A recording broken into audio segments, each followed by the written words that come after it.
ಈ ಕ್ಷೇತ್ರಕ್ಕೆ 1200 ವರ್ಷಗಳ ಇತಿಹಾಸನೂ ಇದೆ. ಗಂಗರು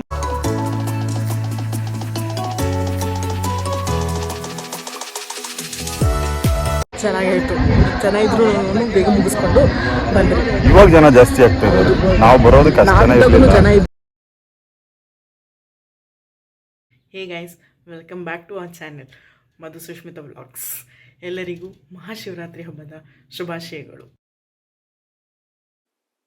ಇವತ್ತು ಶಿವರಾತ್ರಿ ಹಬ್ಬ ಆಗಿರೋದ್ರಿಂದಾಗಿ ಮನೇಲಿ ಎಲ್ಲರೂ ಉಪವಾಸ. ನಮ್ಮ ಯಜಮಾನ್ರೊಬ್ಬರನ್ನ ಬಿಟ್ಟು ಅವ್ರ ಟಿಫನ್ಗೆ ಚಪಾತಿ ಮಾಡಿ ಪ್ಯಾಕ್ ಮಾಡಿ ಅವ್ರನ್ನ ಕಳಿಸ್ಕೊಟ್ಟಿದ್ದಾಯಿತು. ಈಗ ಮನೇಲಿ ಪೂಜೆ ಮಾಡಬೇಕು, ಮತ್ತು ಹಬ್ಬದ ಪ್ರಿಪ್ರೇಷನ್ ಏನಿದೆ ನೋಡೋಣ.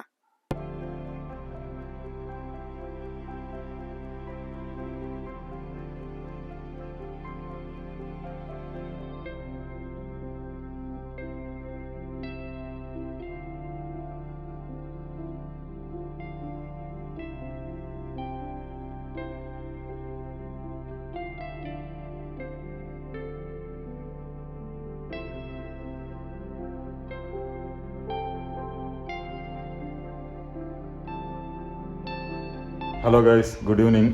ಕೆಲಸ ಮುಗಿಸ್ಕೊಂಡು ಮನೆಗೆ ಬಂದೆ. ಹಬ್ಬ ಆಗಿರೋದ್ರಿಂದ ಇಲ್ಲೇ ಹತ್ರದಲ್ಲಿರೋ ಶಿವನ ದೇವಸ್ಥಾನಕ್ಕೆ ಹೋಗ್ಬಿಟ್ಟು ಬರೋಣ ಅಂತ ಅಂದ್ಕೊಂಡಿದ್ದೀವಿ. ತಬ್ಲಿಂಗೇಶ್ವರನ ದೇವಸ್ಥಾನ ಮನೆಯಿಂದ ಅರೌಂಡ್ 5 ಕಿಲೋಮೀಟರ್ಸ್ ಡಿಸ್ಟೆನ್ಸ್. ಬನ್ನಿ ಹೋಗೋಣ. ಹೋಗ್ತಾ ಹೋಗ್ತಾ ಎಲ್ಲದನ್ನು ಅಪ್ಡೇಟ್ ಮಾಡ್ತೀನಿ.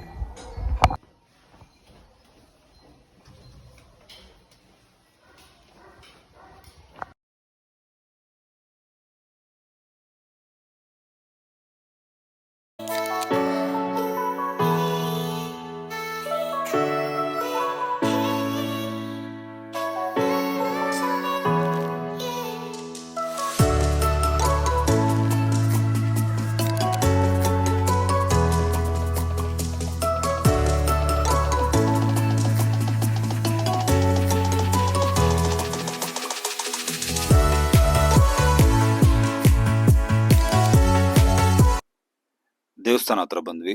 ನೀವು ಹೊಸಕೋಟೆ ದೇವನಹಳ್ಳಿ ರೋಡಲ್ಲಿ ಏನಾದ್ರು ಬಂದ್ರೆ ಕಂಸನದ ಹತ್ರ ಲೆಫ್ಟ್ ತಗೊಳ್ಳಿ. ಅಲ್ಲಿಂದ 2-2.5 ಕಿಲೋಮೀಟರ್ ದೂರದಲ್ಲಿ ಸನ್ರೈಸ್ ಸ್ಕೂಲ್ ಸಿಗುತ್ತೆ. ಅಲ್ಲಿ ಮುಂದೆಗಡೆ ಬಂದು ಬಲಗಡೆ ತಿರ್ಕೊಂಡ್ರೆ ತಬ್ಲಿಂಗೇಶ್ವರನ ದೇವಸ್ಥಾನ ಇರೋದು. ಇವತ್ತು ಸ್ವಲ್ಪ ಜನ ಜಾಸ್ತಿನೇ ಇದ್ದಾರೆ. ಮಹಾಶಿವರಾತ್ರಿ ಹಬ್ಬ ಮತ್ತೆ ಕಾರ್ತಿಕ್ ಸೋಮವಾರಗಳ ಜನ ಸ್ವಲ್ಪ ಜಾಸ್ತಿನೇ ಇರ್ತಾರೆ.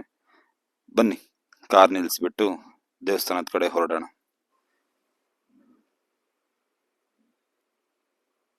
ಕಾರ್ ನಿಲ್ಲಿಸ್ಬಿಟ್ಟು ದೇವಸ್ಥಾನದ ಹತ್ರ ಬಂದ್ವಿ. ಇಲ್ಲಿ ಶಿವರಾತ್ರಿ ಮತ್ತೆ ಕಾರ್ತಿಕ್ ಸೋಮವಾರಗಳಲ್ಲಿ ಹಬ್ಬ ಸ್ವಲ್ಪ ಜೋರಾಗೆ ಮಾಡ್ತಾರೆ. ರಥ ಕಟ್ಟಿ ದೇವ್ರನ್ನ ರಥದಲ್ಲಿಟ್ಟು ಮೆರವಣಿಗೆನೂ ಮಾಡ್ತಾರೆ. ಸೊ ನೀವು ಈ ಟೈಮಲ್ಲಿ ಬಂದ್ರೆ ದೇವ್ರನ್ನ ಕಣ್ ತುಂಬಿಸ್ಕೊಬೋದು. ಬನ್ನಿ ದೇವಸ್ಥಾನದೊಳಗಡೆ ಹೋಗಿ ನೋಡೋಣ.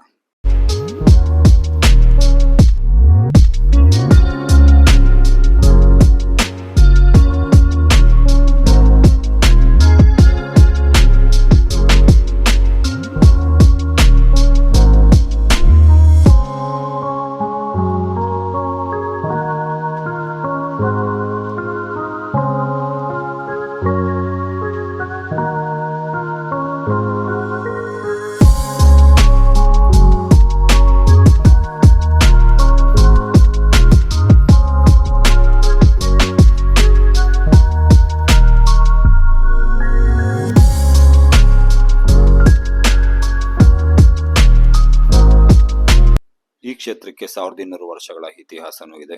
ಗಂಗರು ಮತ್ತೆ ಚೋಳರ ಆಳ್ವಿಕೆಯಲ್ಲಿ ನಿರ್ಮಾಣ ಮಾಡಲಾಗಿದೆ ಅಂತಾನು ಹೇಳ್ತಾರೆ. ಇದಕ್ ಮುಂಚೆ ನೀಲಕಂಠೇಶ್ವರ ಕ್ಷೇತ್ರ ಅಂತ ಹೆಸರಿತ್ತು. ಈಗ ತಬ್ಲಿಂಗೇಶ್ವರ ಸ್ವಾಮಿ ಅಂತ ಮರುನಾಮ ಮಾಡಲಾಗಿದೆ. ಹಾಗೂ ದಕ್ಷಿಣ ಕಾಶಿ ಕ್ಷೇತ್ರ ಅಂತಾನು ಕರೀತಾರೆ. ಸೊ ಮುಂಚೆ ಬರ್ತಾ ಇದ್ದಿದ್ದ ಭಕ್ತಾದಿಗಳೆಲ್ಲ ಒಳಗಡೆ ಹೋಗ್ಬೋದಿತ್ತು. ಆ ಉದ್ಭವ ಲಿಂಗನ ಬಾಚಿ ತಬ್ಕೊಂಡು ದರ್ಶನ ಮಾಡಿ ಬರ್ಬೋದಿತ್ತು. ಈಗ ಭಕ್ತಾದಿಗಳಿಗೆ ಗರ್ಭಗುಡಿ ಒಳಗಡೆ ಪ್ರವೇಶ ಇರಲ್ಲ. ಇಲ್ಲಿಗೆ ಬಂದ್ರೆ ನೀವು ಇನ್ನೂ ಹಲವು ಲಿಂಗಗಳನ್ನ ನೋಡ್ಬೋದು. ಇಲ್ಲಿ ಟೋಟಲ್ 8 ಲಿಂಗಗಳಿದಾವೆ. ವೈದ್ಯನಾಥೇಶ್ವರ, ಕಾಶಿ ವಿಶ್ವನಾಥೇಶ್ವರ, ಗಂಗಾಧರೇಶ್ವರ, ಹಾಗೆ ಇನ್ನೂ ಹಲವು ಲಿಂಗಗಳಿದಾವೆ. ಸೊ ಇದ್ರ ಇತಿಹಾಸ ತಿಳ್ಕೊಬೇಕಂದ್ರೆ ಈ ವಿಡಿಯೋದಲ್ಲಿ ಸಾಕಾಗಲ್ಲ. ಮತ್ತೊಂದು ವಿಡಿಯೋ ಮಾಡ್ತೀನಿ. ಅದರಲ್ಲಿ ಈ ತಬ್ಬಲಿಂಗೇಶ್ವರ ದೇವಸ್ಥಾನ ಸಂಪೂರ್ಣ ಮಾಹಿತಿ ನೀಡ್ತೀನಿ. ಆ ವಿಡಿಯೋ ನೋಡಿ. ಇವಾಗ ನಾವು ಎಲ್ಲ ಲಿಂಗಗಳನ್ನ ದರ್ಶನ ಮಾಡಿ ದೇವಸ್ಥಾನದಲ್ಲಿ ಒಂದ್ ಸ್ವಲ್ಪ ಸಮಯ ಕಳೆದು ಹೊರಗಡೆ ಬಂದು ಪ್ರಸಾದ ಸ್ವೀಕರಿಸಿ ಆಮೇಲೆ ನಿಮಗ್ ಸಿಗ್ತೀವಿ.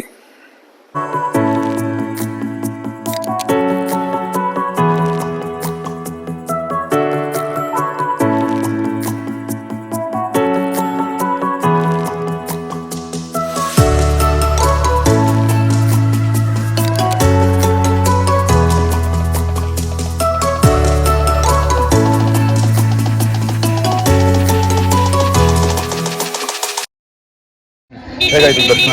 ಚೆನ್ನಾಗಾಯ್ತು. ಜನ ಇದ್ರು ಬೇಗ ಮುಗಿಸ್ಕೊಂಡು ಬಂದ್ರಿ. ಇವಾಗ ಜನ ಜಾಸ್ತಿ ಆಗ್ತಾ ಇದ್ದಾರೆ.